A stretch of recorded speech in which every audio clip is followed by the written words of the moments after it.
Today's video, we're going to talk about fashion PPC strategies that generate a 4-to-1 return on your ad spend, meaning $4 in sales revenue for every dollar spent on ads on Google as well as on Facebook.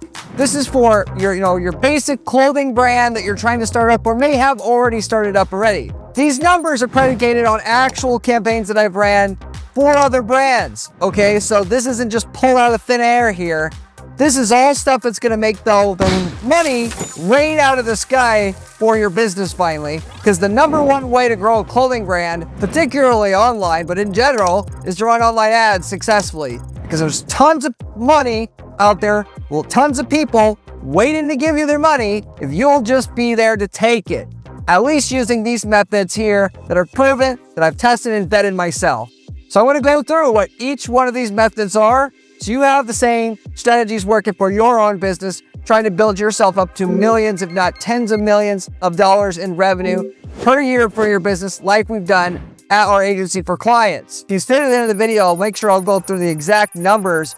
Each one of these strategies bring your business as well at the end of the day. So with that said, starting with PMax campaigns. I've seen other people on YouTube, other places as well, that try to pretend like PMax is like a holy grail, godsend type of ad campaign / strategy that you could run for a fashion brand or clothing brand in and itself. People want to believe this because it's easy, they don't have to do much, and that's it. They try it, but it doesn't work, but they still have faith in it. But the key thing is it can work, but you have to know exactly how to set that baby up. Otherwise, it's just gonna piss your money away and you're just gonna leave frustrated itself, like a non-alcoholic beer trying to get drunk on it. You're gonna, first of all, need to have different campaigns for different products that you're selling. Not individual products, but categories of product. If you sell belts and hats and shoes, those all need separate campaigns first and foremost. Why? Because Google's algorithm that needs to try to find you a customer base is not gonna be able to do it very good if you have everything jumbled in, mixed in together. Not that they won't know the difference between those categories. The categorization on your product feed, your signals. You cannot then have custom level signals at the category level. This is very, very important to get the return I'm talking about here. You need to have a feed-only campaign on top of that. So a feed-only campaign is a PMax campaign that you run with no headlines, no images, no anything except for the product feed. What this does is it forces Google to only show your products in the shopping placements on Google search. And that is it, baby. No ads on the search, no text ads on Google even, no ads on the display network, which is get you on, different websites outside of Google, none of the YouTube shit, just the shopping placements. Why? Because it's very hard to make money anywhere else besides that, honestly, at the end of the day. Now, there is a way, but you have to be even more particular with that to be able to see it work at the end of the day. And I'm going to talk about that as well. That gets you exactly where the money is. Beyond that, on top of that, you have to put in a lot of signals to that PMax campaign, audience signals that is, in order to get your PMax campaign to actually work.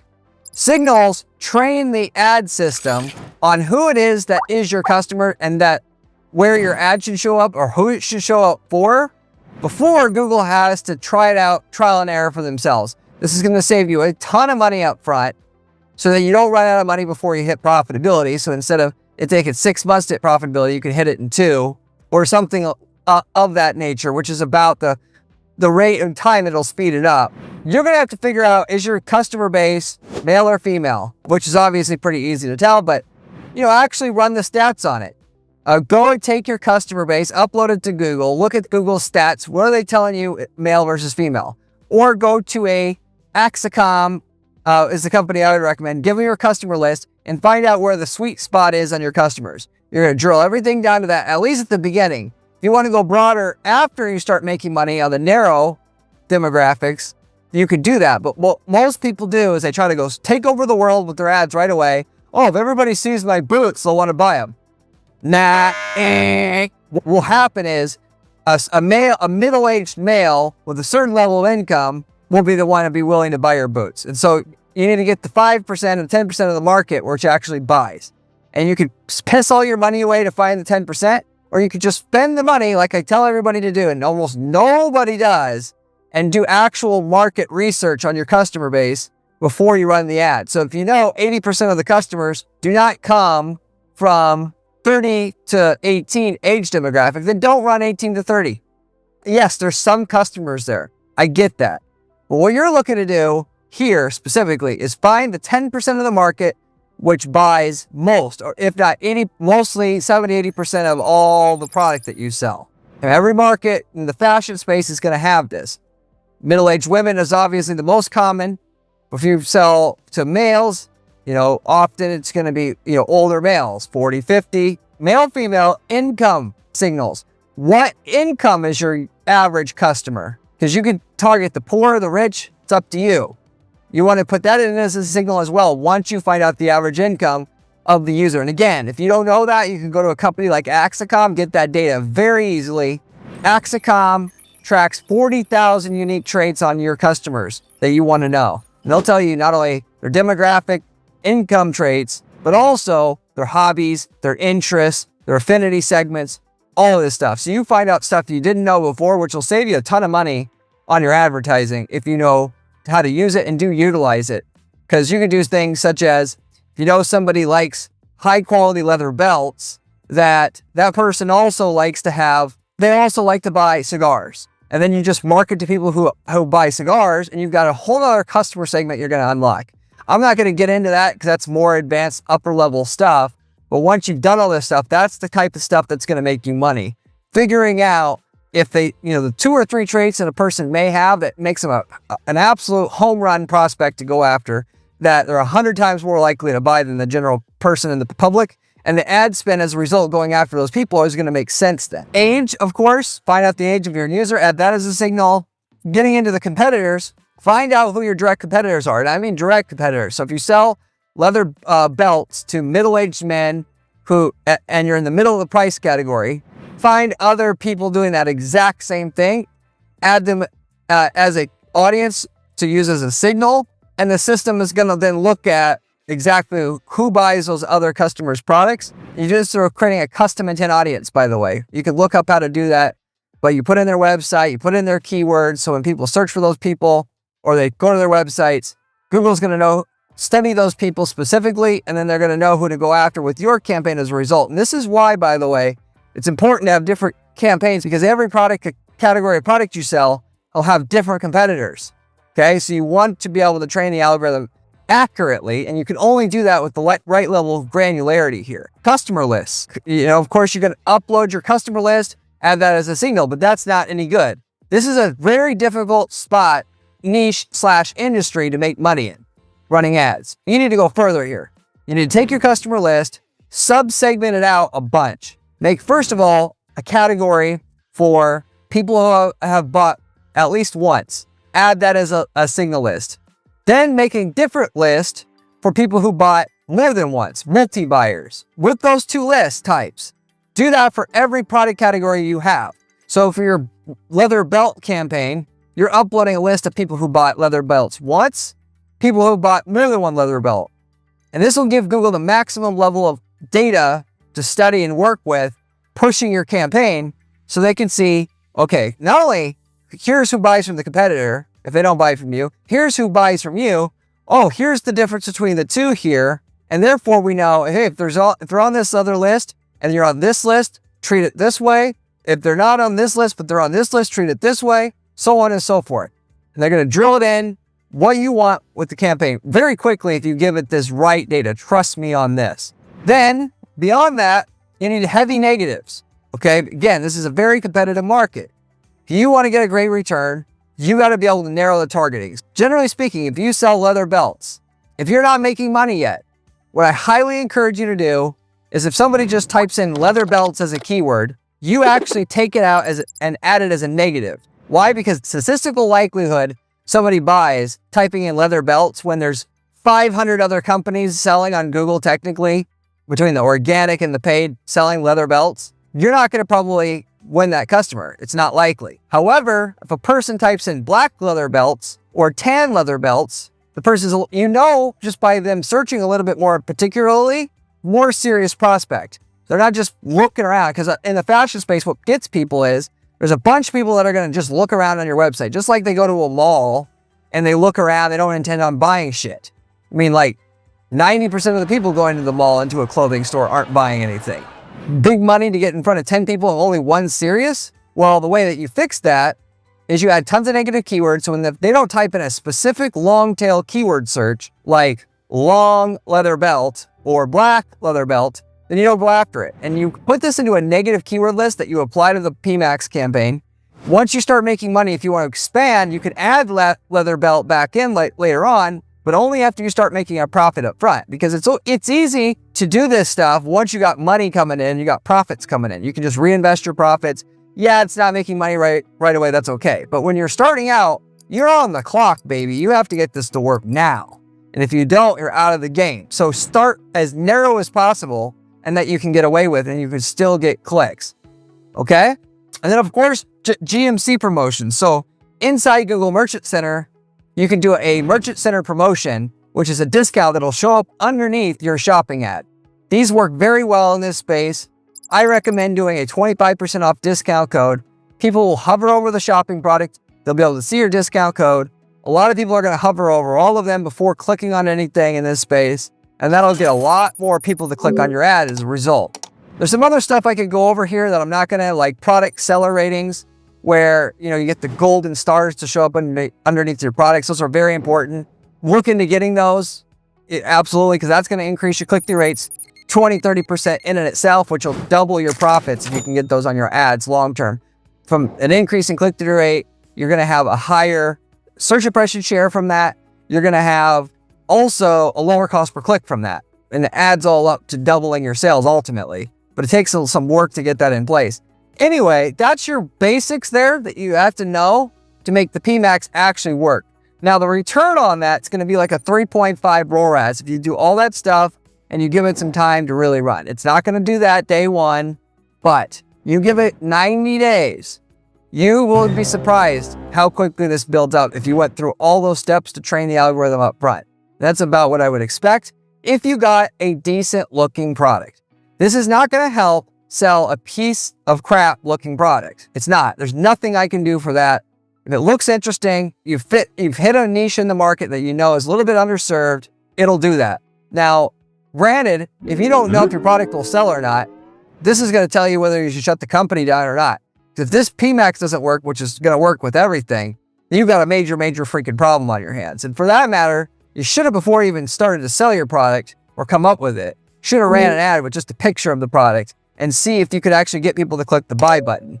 That's neither here nor there. And moving forward, before you make any more products in your company, that's absolutely what you need to be doing to see if it'll actually sell. And the stuff that gets buy button clicks, you actually produce. There's no harm in doing that to find out where the market is.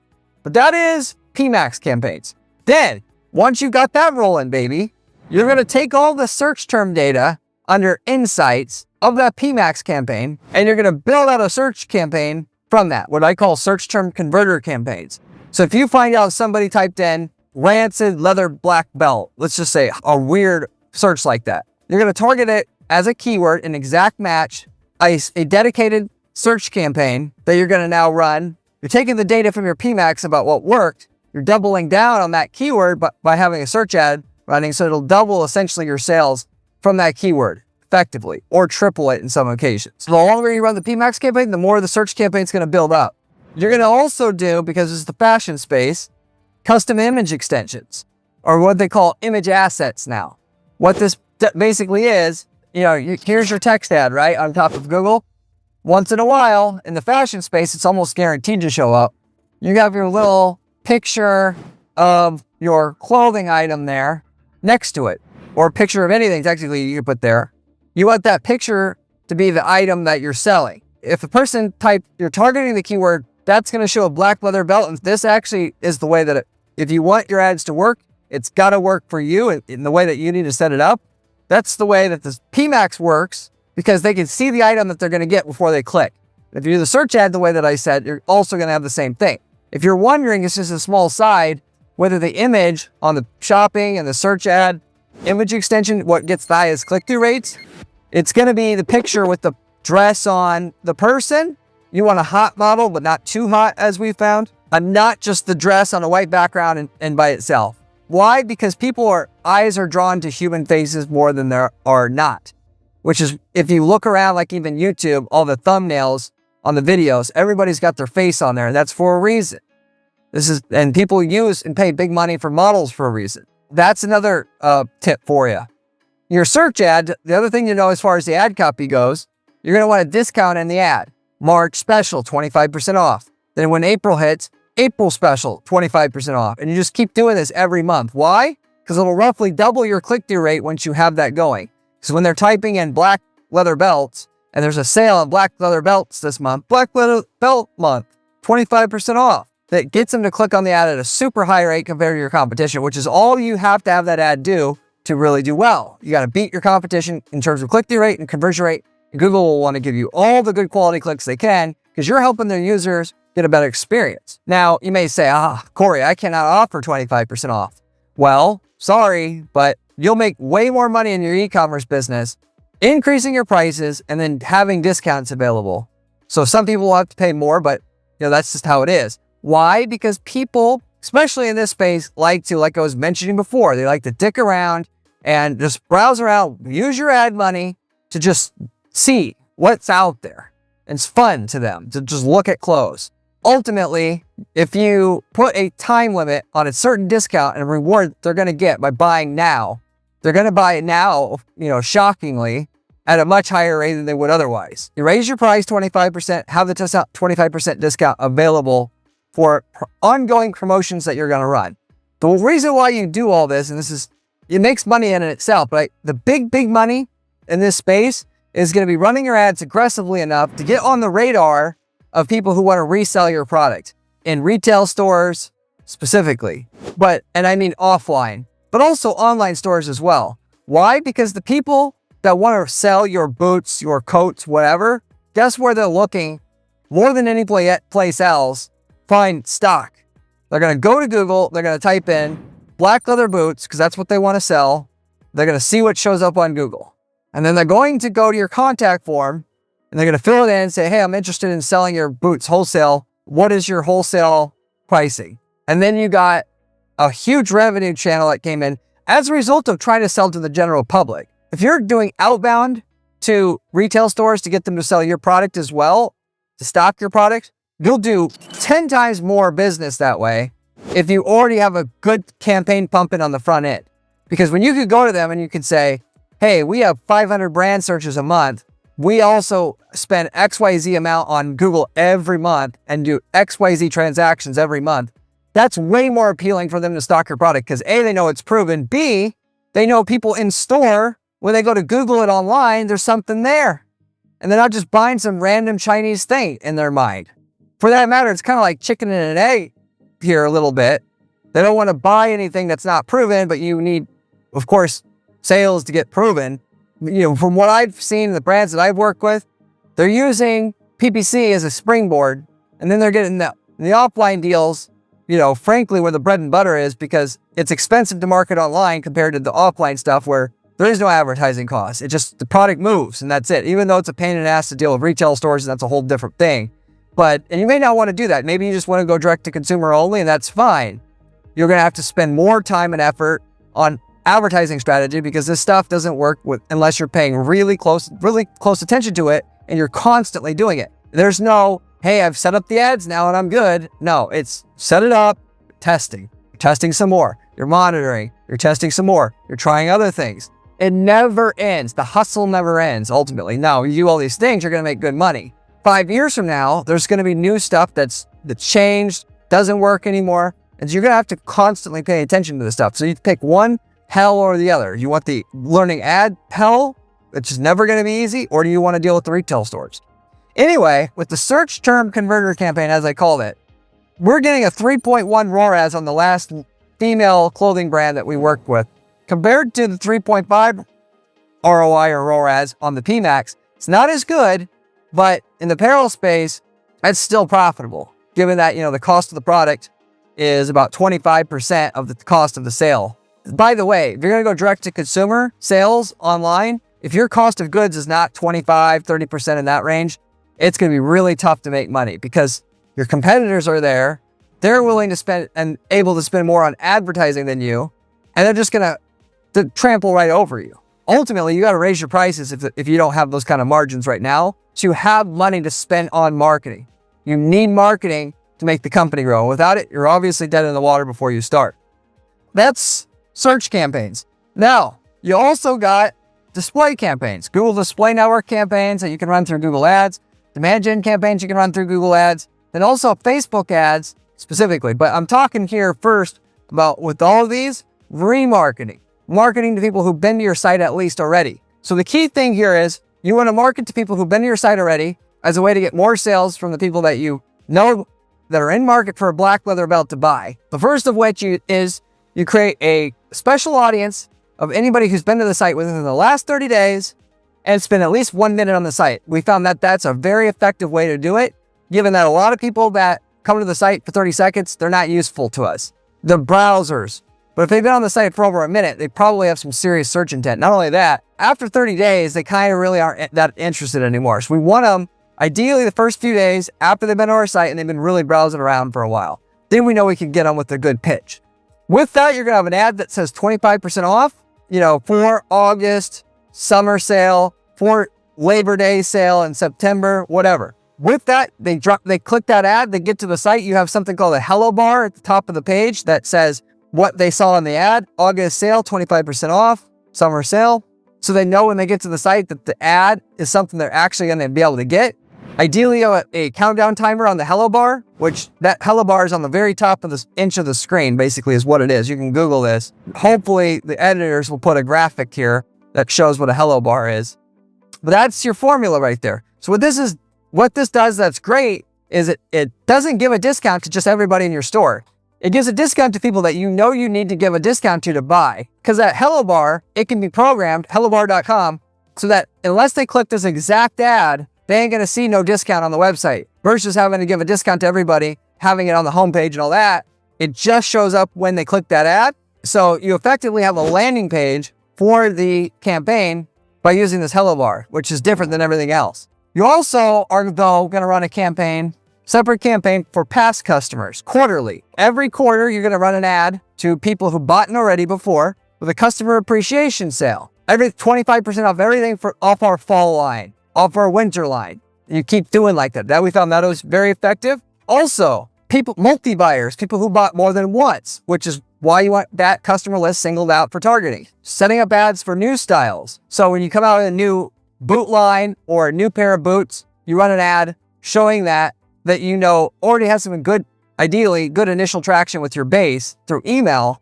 You run that ad to drive people back to the site that way because it's a great magnet to get them back to the site. The more times you can get them back to the site, of course, the more that they're going to buy. And because you know they're multi-buyers that bought from you multiple times, they're highly apt to click on that ad. Versus if they have it and they just bought once, it's tough to get them back to the site with that offer, but I would do that as well. So there's no sale there. You're just showing them the latest, greatest product so that the people that like the image of the product are going to click through and they're going to come to the site, maybe buy that, maybe buy something else. Those are your ads, campaigns that you're going to run, okay? Specifically with remarketing in mind. Now, here's the interesting part. We did a study, women's clothing brand. What is the ROAS or ROI for somebody who isn't a customer yet, is a customer, bought once, is a customer, bought more than once? Okay, and here's the results. With our campaign, going after the 30-day visitors or less and 1 minute on the site or more, we're getting a 1.2 ROAS on our return on investment there. Now, that may not sound great to you, but here's a key thing I want to drill into your head here in a respectful way, that is, all your money in your company, your brand, the value of your whole freaking company is in the customer list you have. Because it is profitable to sell to past customers, it's not very profitable to sell to non-customers. And so what you really want to do is lose money to get a customer and then work the shit right out of your customer list to rack up as much lifetime value of a customer as possible. So you don't need to be profitable on the front end. Because if you have to make money on every customer and only get them to buy once, that's really hard to do in this space. Not to mention, people refer, you're going to get organic traffic. if you just break even on traffic and you were to run $1 million a month campaign, you would be rich anyway, just from that, just through all the exposure you would get automatically. The other thing here is if you run an ad to somebody with a picture of, some clothes that you sell, and there's a 25% off discount there for March, they're going to see that ad and oftentimes come back and buy later, but on their schedule, they're not going to click on it and click through and buy right away. Why? Because they know they don't need to. The ad states the purpose. ROI says, not great. The actual effect on your sales is a lot more because there's value in them seeing the ad in and itself without having to click through and buy instantly. It's the same thing as how a billboard works. Do you think billboards don't work because there's no way to click through and buy? You're getting a message in front of a user base. That's what you're paying to do. Of course, some people will click through and buy, and that's great. That's not all the value there is there. How do we know that this works like I say it does? Well, we look at total sales. You start doing remarketing, you look at your total sales in your company go up. They go up, you know that difference in sales is what the remarketing did. So you use that form of a way to see how remarketing truly works for your business than just looking at whether somebody clicked through that remarketing ad, bought instantly or not. Because it's not going to really show you even half of the value of it, okay? So keep that in mind. For the people that already bought, you of course going to see a good ROAS there because they already know, like, and trust you already. That makes all the difference in making your ads a high ROAS or a low ROAS. But that's what you want to do for remarketing. And so key thing here I want to make sure you know is what you do here really supports over here. So all you're doing over here is you're just getting the right person to the site. And then you're remarketing to them until they're ready to buy. Then when they buy, you're going to work triple hard to get them to keep buying. And then you look at your lifetime value of a customer and you realize, okay, I can expect 2.3 purchases from an average customer, let's say, because I've done a great job on my follow-up, which is about what it would be. Therefore, I can spend $67 for a customer on the front end, and I'll take those all day long because I know on the back end, I'm going to get it back and I'm going to be profitable on the back end. So what you do is you look to spend a little bit more money on an ongoing basis, getting the customers at the cost per customer you want, knowing that the money won't be all there right away. But when your sales revenue goes up the certain amount that your ad spend went up, so I increased my ads budget 10% this month, the sales went up 10%, in 3 months. Now I can raise the ad budget 10% again, wait for my sales to go up 10% again. After all the sales have trickled through that I'm going to get from all the people that bought initially, and there you have it. And then of course, there's a whole separate thing we can say about gift cards. It's a gold mine, taking your customer base and then at Christmas time, marketing gift cards 50% off what you would normally sell, or even 25% off. Well, and this is great because you're still making a little bit of money because it's going to take almost no ad spend to get those customers. But then they're going to give it to somebody who's now going to be a customer and going to buy again and again from you as well. So it's like a magnification of the original thing. So generally what you'll do is right before Christmas, you run an ad with a gift card on it saying a $1,000 gift card for $500. They're going to buy hundreds of these things if you have a decent sized customer list, let's say over 10K or more. And then you now have all this awareness in the market now because all these are going to be given out at Christmas time, and you make a little bit of a margin because you almost have to spend no ad spend. Like you spend $100 in ad spend and you'll get all those sales, practically speaking. Also, another little secret here. Anyway, finally, you can run display ads to people non-remarketing, and that will be its own revenue source for you as well. That in itself, I wouldn't do until later, but it's profitable nevertheless. Before you dip into that one, if you haven't subscribed yet, make sure you do that. Telling you the best information on this channel about how to make money with ads, step by step, and it's coming from somebody who spends 40 hours a week doing ad strategy at our firm to know what works and what doesn't work. So I can give it to you here for free. I spend 40 hours a week doing ad strategy and then 30 hours a week doing my YouTube channel to be able to bring you this information from somebody that's in the weeds doing the work.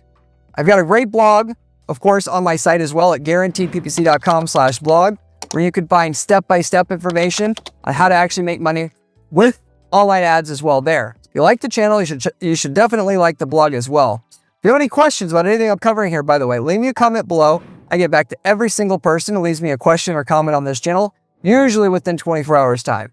I got a link to a Discord group in the video description as well. You can reach out to me there. You can also reach out to me through my site at guaranteedppc.com. You can set up a coaching call, whatever you want to do there. By the way, my bread and butter at our business is managing clients' campaigns and with a done-for-you service. In that, we manage all your ads. We get you a report saying what kind of return we're getting you. If the return is good, you keep hiring us. If it isn't, you fire us. Very, very simple. And then you focus on scaling your business. With that though, we're different than everybody else in that we give you a guaranteed increase in profitability from your ads up front to prove we know what the hell we're doing. If you would like that from us and we know we can get it for your company and in your market, reach out to me at guaranteedppc.com and I'll get you that quote on the guarantee, as well as an 8-quarter projection for free just for reaching out to me. Furthermore, I've got ad templates out the wazoo in terms of if you want to get results in a market that we've been in, we could sell you literally the ads, the landing pages, the campaign templates that'll work for your market, and then you just transfer those to your ad account and get the same results we did with none of the hassle, time, and effort that it took us to figure out how to get to those results in your market over years. And been in hundreds of markets. Chances are quite good I've got the template you're looking for. Reach out to me at guaranteedppc.com as well if you're interested in that template. Getting back to what I was saying here about first-click display advertising, the best place to advertise on a display basis is Facebook. But you could do the same thing and get similar returns on a smaller scale basis with demand gen campaigns, and similarly YouTube if you want to build that out. Demand gen was what specifically I would go with second, and then YouTube last, because they all have quality traffic because they're on Google properties, which is what makes Facebook good because it's on a property that they control. They police their own bot traffic themselves. With that said, what you're going to run on Facebook and these other 2 places I just mentioned, you run an ad. If you sell leather coats, like 50% off leather coats, just enter this form and you'll get the 50% off leather coats for July. Facebook lead ad form, you send them an email right away, enter the form. It says, check your email for the 50% off voucher. They check their email, the code's there. The email says, here's the discount code. You must use it within the next 24 hours or it's no good. Now you've got a hot to trot customer who's willing to spend at your store that you've now generated for yourself. And that's the formula that works the best there. And so what most people are going to do is just say, let's just show them the product and then let them buy it if it looks interesting. That works okay if you're selling to people that already are familiar with your brand already or bought from your brand already. If you're unknown, unless you have a damn really sweet looking product, good luck trying to get a great return on that. It's going to be way hard. I mean, some people do it. Usually you're going to need a gimmick like this to get people in the right state of mind, so to say, to be willing to buy something right away after seeing an ad once or a few times even. And with this, you want open targeting. So you're just going to target the demographics of the customer that you know is your sweet spot. So if that's middle-aged men, that's what you're going to go after. And men of between 20 and 30% bracket of income, you're going to target just those people by itself, which is more so referred to open targeting. Facebook's going to look at the content of the ad. If you're selling leather belts, they're going to go after people that they know are in market for leather belts, because other people selling leather belts, they're going to look at all the people selling those belts, what people who go to their websites, and now your ad's going to show up for those people who are in market for a leather belt as a result.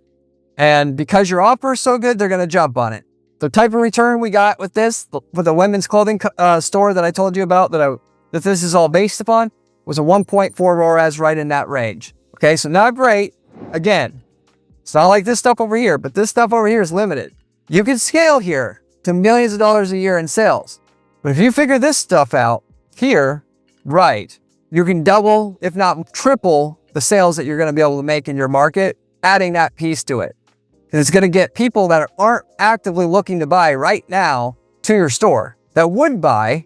They like belts. They just aren't looking for one, on Google, ultimately. So you can add that piece, not add that piece, doesn't matter. But going back to what I was saying before, making money on the front end isn't the goal here. It's to build up a nice, fat, juicy customer list that you can milk for sales again and again and again. Some of these people will buy 20, 30, 50 times, 100 times. So you just want an engine that will generate a customer, either a break even or even a slight loss is fine, because you're going to make it back on the back end. I mean, literally could make a 20% loss on your campaign here, get 100 sales a month, and be wildly successful with it, because your funnel on the back end to get people to buy again is so good. You're getting an average person to buy another at least time each. With the marketing cost to get that additional sale, almost nothing, because it doesn't take almost any ad spend to get in front of those people, practically speaking. That's where the money's made. The money's made on the second sale, not the first sale. A lot of people they say, I want to make money on the first sale, and I'm not going to advertise unless I don't. Damn it.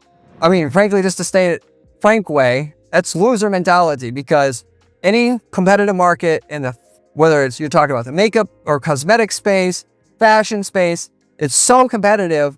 There's smart people that built billion-dollar brands. They understood the value of a customer versus the value of a sale, so to say. And they're willing to outspend you in the market in terms of advertising because they value the customer what they're truly worth, not what you think they're worth, which is just an initial transaction and that's it. And so then they just literally just stomp on you. I mean, they're showing up everywhere. And you can show up just a little, you lose by default. Whoever is able to spend the most on advertising is ultimately going to win this game. That's how brands are born. You got to figure out how to spend so much on advertising, people just see you absolutely everywhere. If they don't buy from your ads directly, they eventually are going to buy when they want a leather belt because they know of you now. And that's how brands are actually created. You just got to find a way to break even on the front end. And yes, it's going to suck having to work your ass off to ship product out that you make no money on initially. That's how brands are built. I mean, would you rather go out on the street corner and sell shirts out of your trunk? I mean, a lot of these brands, it's how it was built initially. At least here, all you got to do is sit in a nice comfy office chair and figure out how to run a campaign and, ship a few boxes a month and you're done. If I'm running starting up a new fashion or clothing brand today, this is the exact system I'm using myself. I would eat my own dog food here, so to say. This is what you should use as well. That's why I gave it to you. So with that said, I'm going to wrap it up with that. Thank you for watching. I'll see you on the next one. If you want to see another video, click here. It is one of my best ones.